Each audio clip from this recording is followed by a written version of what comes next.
sobre esta evaluación de de estos 120 minutos, de estas 2 horas que hemos estado aquí.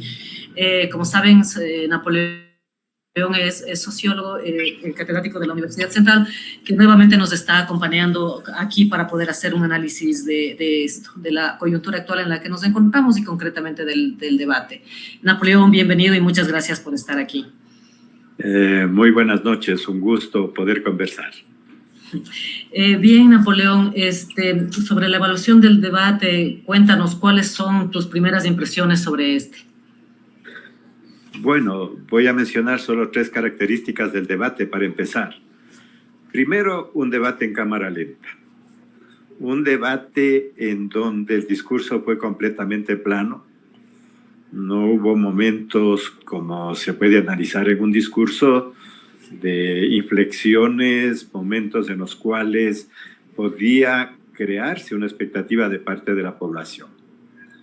En segundo lugar, no sé si es el propio formato, pero si ya conocían, es un debate en donde se repiten las fórmulas generales frente a temas como la educación, la salud, la violencia, temas que son fundamentales para el país, pero en donde lo único que se hace es repetir fórmulas, en algunos casos tal vez crear expectativa por algunas ofertas en cada uno de los puntos, pero en realidad es preocupante porque yo diría la segunda característica de este debate plano, disculpen los radioescuchas que yo lo diga, pero para mí es un debate mediocre. Es un debate en donde no hay la voz de un estadista ni de un lado ni del otro que nos pueda presentar la perspectiva que requiere, la perspectiva urgente que requiere el país para este año y medio de gobierno.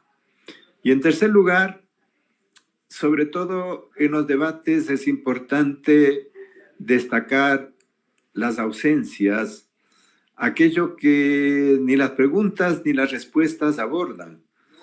Es un diálogo entre políticos, parecería que hay una ausencia completa de lo que pasa en la sociedad. El gran ausente son los pueblos indígenas, el gran ausente son las mujeres, el gran ausente en todo este debate es entonces la preocupación que tiene la sociedad. Por eso es que me preocupa, porque incluso comparando con etapas de la democracia, por lo menos los debates tenían algún interés, podían despertar expectativas y podían marcar por lo menos uno de los objetivos, que es saber qué piensan los candidatos, si es que hay diferencias o no entre las propuestas de los candidatos, o si, como escuchamos esta noche, en los temas fundamentales prácticamente hay una convergencia. Temas como la violencia repiten a fórmulas con algunos matices, pero las mismas fórmulas, el uno y el otro candidato, igual frente a temas como el extractivismo y la minería.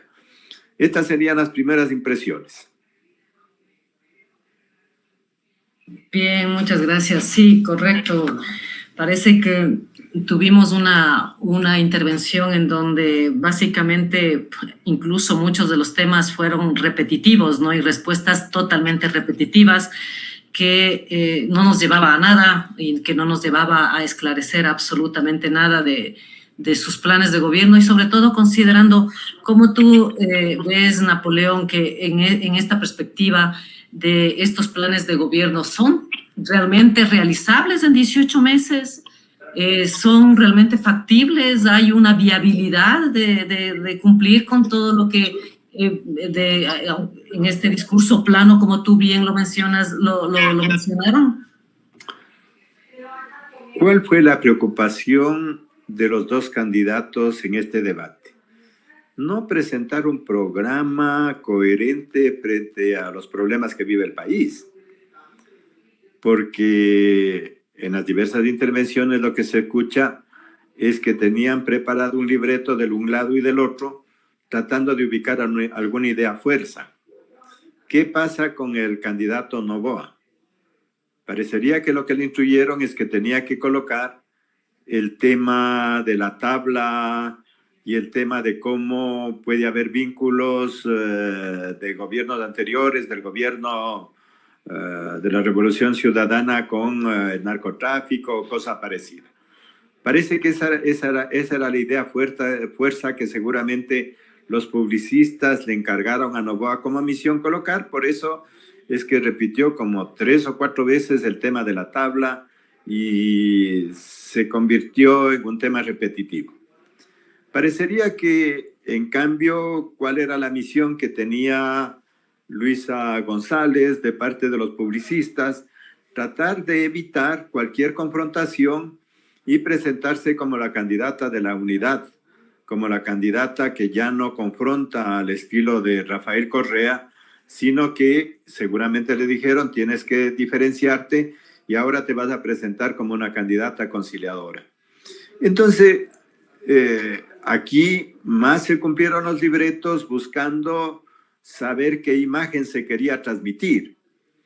Pero veamos el otro elemento que yo quería destacar, es que si se hace un análisis sobre los temas fundamentales, vamos a ver más coincidencias que diferencias. Miremos algunos de los temas claves que se viven en el país. El tema de la violencia, ¿cuáles fueron las respuestas de los dos candidatos? Que van a reforzar a las Fuerzas Armadas, que van a reforzar a la policía, que van a continuar en esta política represiva, en esta política en donde supuestamente una estrategia que ya está superada a nivel de América Latina va a ser retomada. Y eso puede haber algún matiz del un lado y del otro candidato, pero frente a la violencia prácticamente se va en la misma dirección de lo que han venido ejecutando los últimos gobiernos y que ya ha fracasado. Y ha fracasado esa estrategia de guerra contra el narcotráfico, de supuesta mano dura, aunque no pierden el tiempo para decir que también hay que atender a los jóvenes, que también hay que hacer labor social, pero esa supuesta mano dura es precisamente uno de los límites de la estrategia que estamos viviendo ya en el periodo de Lazo. Una de las preguntas que yo me hacía en el momento en que escuchaba es ¿en qué se van a modificar las políticas que hemos visto en los últimos años? Veamos qué pasó sobre el otro tema que es clave, como es el tema de la minería y el extractivismo. Los dos, ninguno de los dos, por lo menos mencionó que va a cumplir la voluntad popular de la consulta del Yasuní. Ambos evitaron.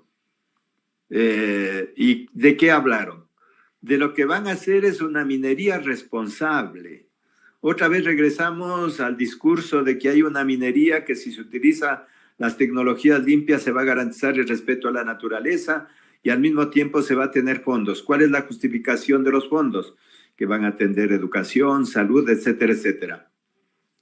Entonces digo, sobre cada uno de los temas podríamos ir analizando aquí y desmenuzando, en lugar de que haya la sensación de un viraje, sea para un lado o para otro. Lo que estamos observando es, primero, coincidencias entre los dos candidatos y segundo, la repetición de fórmulas que ya han fracasado.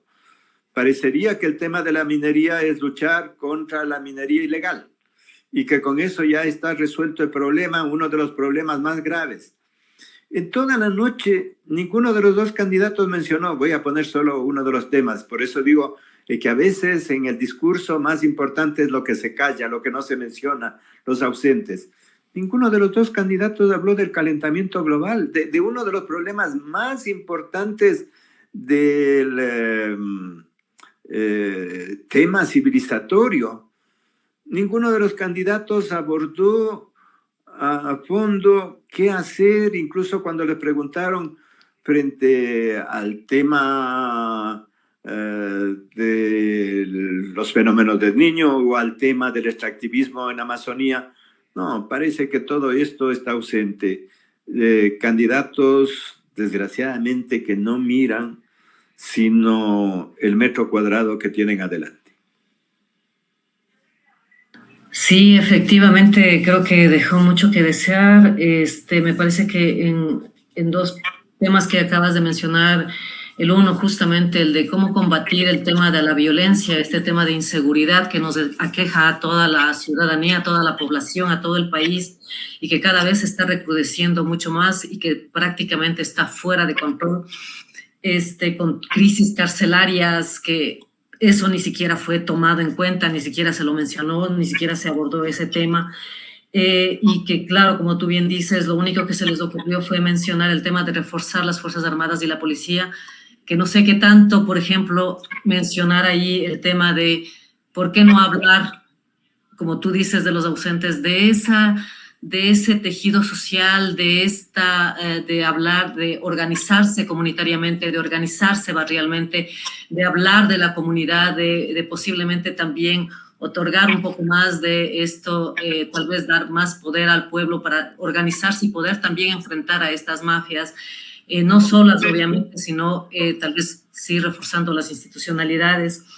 Y el segundo punto, el tema justamente de la minería, llevar todo a que la solución es que no haya minería ilegal y tal vez llegar a hacerlo tan corto eso o reducirlo a decir que solamente esa es la solución y ni siquiera mencionar, porque ninguno, como tú dijiste, los dos candidatos mencionó, qué pasa con todo el desastre y la devastación que produce la minería a gran escala en la Amazonía.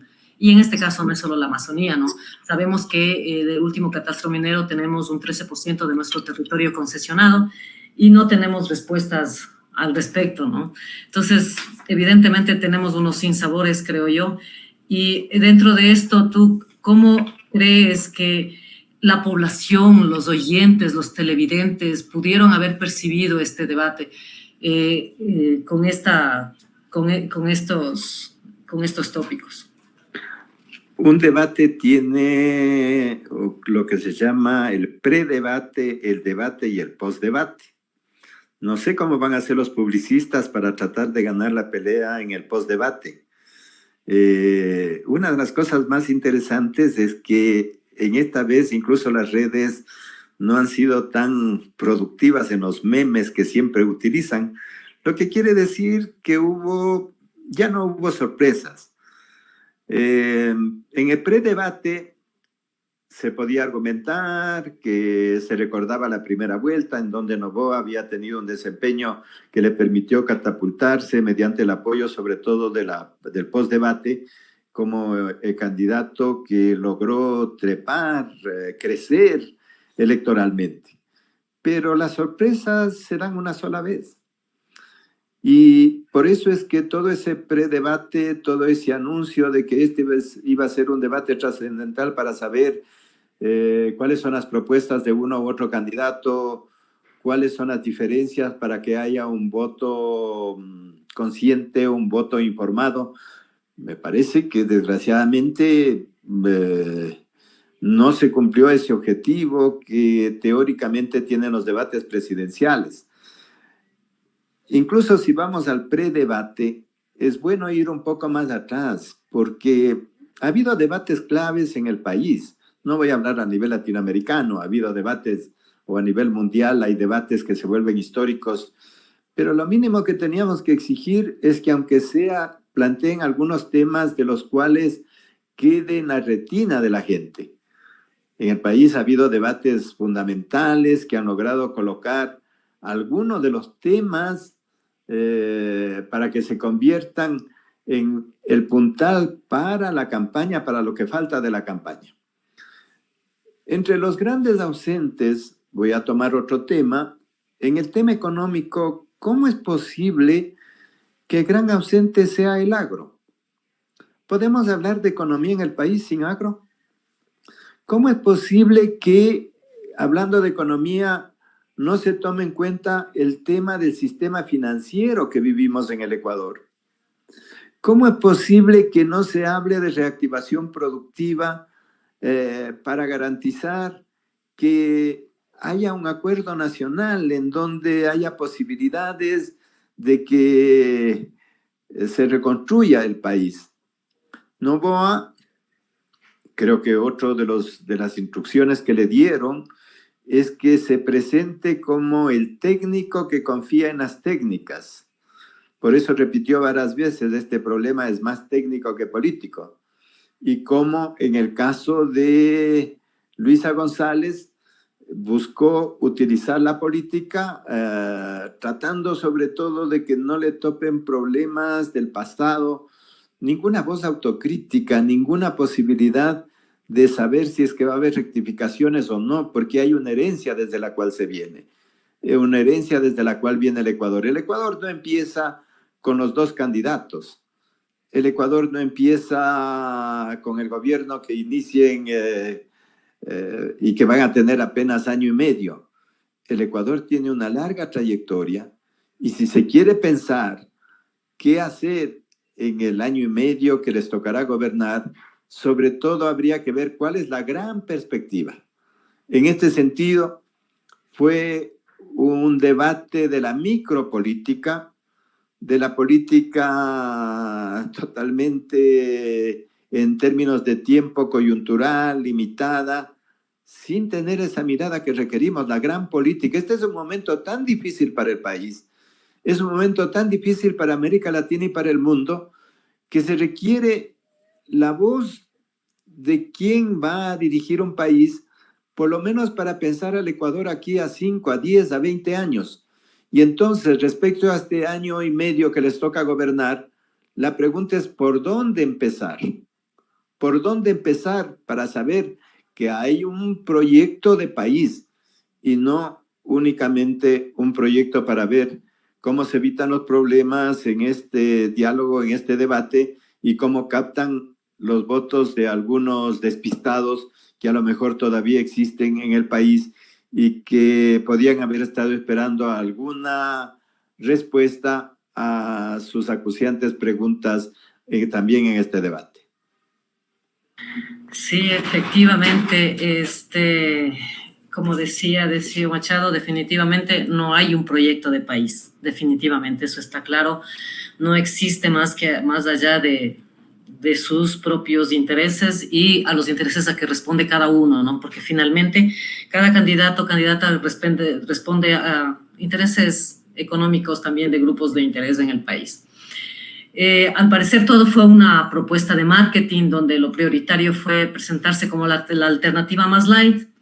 No existió realmente una capacidad para confrontar al otro candidato donde se exponga los puntos más débiles del candidato opositor. Con estos antecedentes, ¿se puede esperar que los candidatos hayan cosechado, sembrado una alternativa entre los indecisos? Me parece que este debate no va a incidir mucho en la tendencia del voto. Incluso puede ser que haya gente que se incline más bien hacia ver que ninguno de los dos candidatos llena sus expectativas. Pero a diferencia de lo que pasó en la primera vuelta, creo, al menos no hay signos, habría que ver. Por eso decía, ¿cómo va a manejar las tiendas de marketing, las tiendas de publicidad de cada uno de los candidatos, el post-debate? Hay que entender que este es un proceso. Hay un predebate, hay un debate que estamos calificando, pero mucho depende del juego de las redes, del juego de los medios en post-debate. En este momento mismo estarán tratando de ubicar, a ver si pescan algún término, algún juego, alguna palabra que dijo un candidato o el otro. No sé si podrán captar en algún momento algún cuestionamiento de debate, algún cuestionamiento de réplica y contrarréplica. Vamos a ver, tratemos de fijar un poco nosotros, convirtámonos ahora en por lo menos ver algún elemento de publicidad. ¿Cuál sería la idea que queda del lado de Noboa? En cuanto a réplica y contrarréplica, el intento que hizo es precisamente introducir la crítica a políticas anteriores, a políticas que se desarrollaron en el periodo de Rafael Correa, dado que la intención era precisamente ver cómo se liga a la figura de Luisa González con ese pasado. Y yo diría que las preguntas más interesantes en términos de coyuntura, desgraciadamente la modalidad, aquí tendríamos que hacer una crítica al tipo de preguntas que se plantearon, al tipo de preguntas que este comité de 5 notables hacen, que precisamente ya señalan esos vacíos y también no permiten abrir el propósito que tiene un debate presidencial. Pero digo, en términos de coyuntura, quizás las preguntas más interesantes, por lo menos de coyuntura, la hizo la entrevistadora cuando le preguntó, por ejemplo, a la candidata González, qué va a pasar con su asesor, su principal asesor, si es que va a seguir o no, si va a haber una diferenciación, o cuando le preguntó al candidato Noboa qué va a pasar respecto a la política internacional. Allí por lo menos aparecieron algunos elementos adicionales, porque de otra manera, círculo vicioso, no sé si les pasó a los demás televidentes, a los demás que escucharon, pero personalmente yo tuve que hacer mucho esfuerzo para permanecer en el debate porque no lograba encontrar algún asidero para poder responder a aquello que teóricamente tiene que hacer un debate presidencial. ¿Cómo abordar los temas de urgencia mucho más que se van a ver abocados a un gobierno de corto periodo? Mucho más que se van a ver abocados a una asamblea dispersa. ¿Qué posibilidad hay de solucionar la crisis política que originó estas elecciones? Recordemos, estas elecciones anticipadas, ¿por qué se dieron? Se dieron porque había una crisis política que no podía ser resuelta institucionalmente. Había una pugna ejecutivo-legislativo ¿en torno a qué? En torno al manejo de la violencia, en torno a los vínculos con el narcotráfico, en torno al tema de la corrupción y de la impunidad. Acusaciones de un lado, juegos políticos de otro llevaron a que ni el Ejecutivo pueda actuar, ni el Legislativo pueda actuar, aquello que llamamos un empate catastrófico. ¿Hacia dónde estamos yendo? Estas elecciones y el debate pueden crear una expectativa de que esa crisis política, que no es solo crisis de representatividad, en realidad es una crisis de democracia la que está en juego y la que no obtiene respuestas. En estos grandes ausentes, yo diría que uno de los ausentes principales es precisamente el carácter de la democracia. ¿Qué democracia queremos? ¿Qué posibilidad hay de reconstruir la democracia y la institucionalidad que estamos viviendo? Bien, muy acertadas tus palabras, Napoleón, y bueno, un poco para ir finalizando nuestra entrevista, esta conversación que hemos podido tener contigo, y considerando que coincidimos en estas debilidades de este debate y como tú lo calificaste, de mediocre, que coincidimos tal vez contigo, y como tú bien dijiste, el debate tiene sus tiempos, ¿no? Pero se puede concluir tal vez en un posible ganador en este momento que ha concluido el debate, considerando que en el postdebate ya pues se encargarán los publicistas de cambiar este resultado inicial. ¿Cómo lo consideras tú? Voy a utilizar un término deportivo. Hay partidos en que los dos equipos salen perdiendo. Y creo que esta vez la imagen que se puede sacar es que no hay una preparación ni del uno ni del otro para dirigir el país. Noboa pudo haber ganado y creado la expectativa en la primera vuelta porque pasó en silencio y no le tocó confrontar, no le tocó precisar sus temas, sino que pudo en el primer debate, si recordamos, presentar una serie de tesis generales que ahora ni siquiera retomó. Mira, Noboa se supone que en su discurso tenía uno de los puntos fuertes del tema ambiental, pero ahora prefirió irse por el lado de la minería y del extractivismo. Igualmente, por el otro lado, en el caso de Luisa González, uno de sus temas es el tema de la gobernabilidad o evocar las obras que se habían hecho para señalar cuál es el paso nuevo, pero no hubo eso. En lugar de asumir ese transcurso, como decía, la historia no comienza ahora, asumir una visión autocrítica y a lo mejor crear algo que podía esperar la población. Bueno, al pertenecer a una tienda política va a retomar ese programa, pero va a haber autocrítica y va a haber correcciones y va a haber pasos adelante. Voy a tomar solo un punto para clarificar esto. Cuando le hacen la pregunta sobre el tema de los gobiernos de Venezuela, Nicaragua y Cuba, la salida es irse por la tangente y voy a hacer una política general de acuerdo a las cartas de las Naciones Unidas. ¿Y cuál es la sorpresa que nos da? Ya he hablado con Estados Unidos.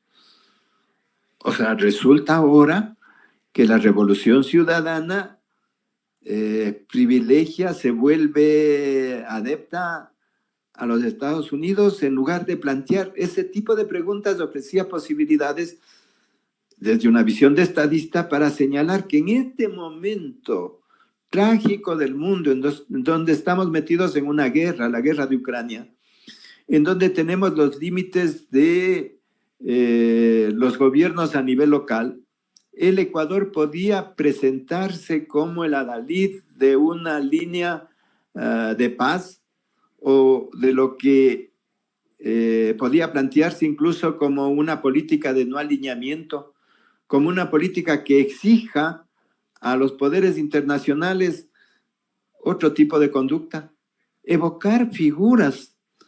Mira, parecería que el Ecuador no existe.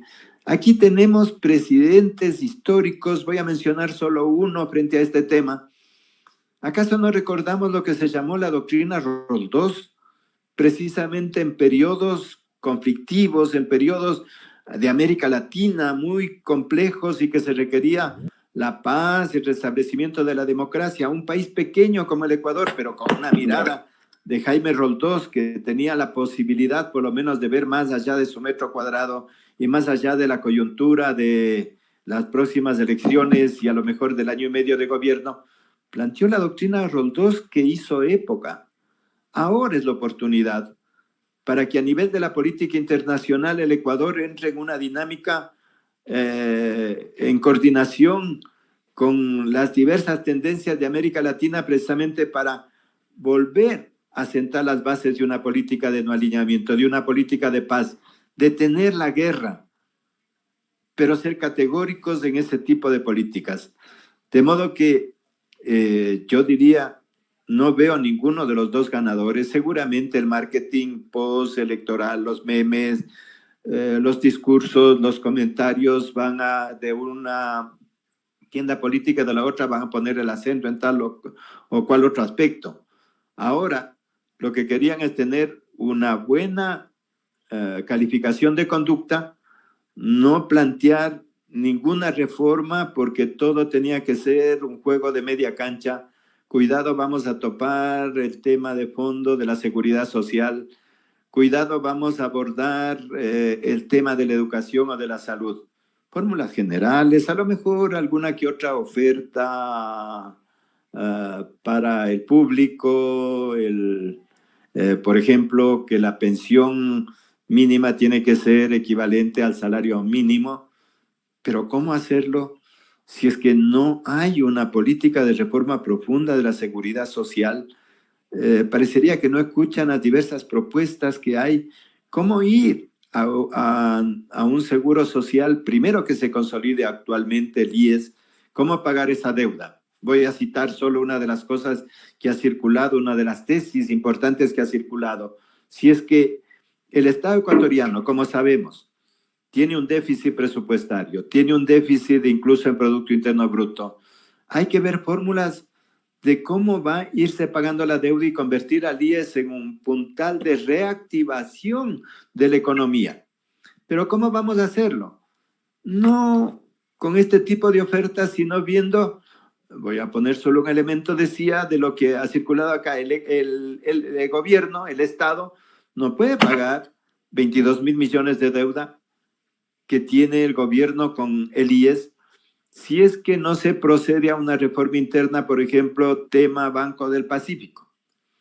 El Banco del Pacífico, en lugar de privatizarlo, otro tema que no se topó, ¿qué van a hacer con las áreas estratégicas? ¿Van a privatizarlo, no? Como han dicho en discursos particulares.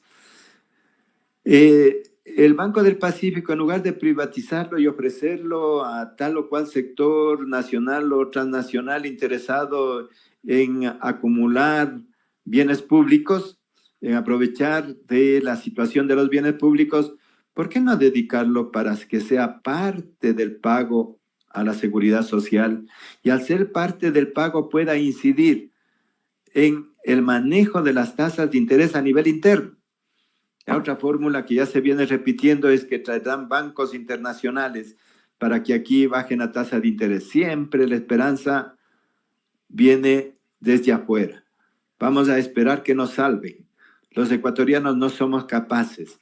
Los ecuatorianos no tenemos capacidad de pensar en una economía diferente. El tema de toda la posibilidad, la energía que tiene nuestro pueblo para reactivar la economía. El tema de lo que representa la biodiversidad, esas potencialidades, ese Ecuador que puede darnos esperanza es que no apareció esta noche.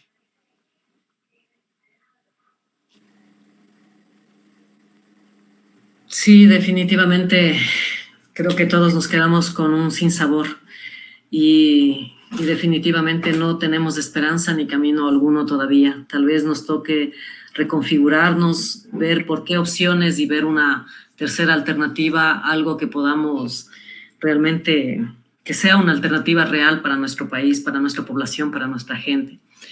Nada más que agradecerte, Napoleón, por todo este tiempo brindado con nosotros. Muy valiosas tus palabras, muy claras, todos los insumos y todos los aportes que nos has dado en esta entrevista creo que han sido muy valiosos. Te agradecemos y esperamos volver a conversar contigo en una próxima oportunidad. Muchas gracias, Napoleón, por tu tiempo. Muy buenas noches, a ti también. Gracias y nos vemos más adelante. Nos vemos más adelante. Gracias.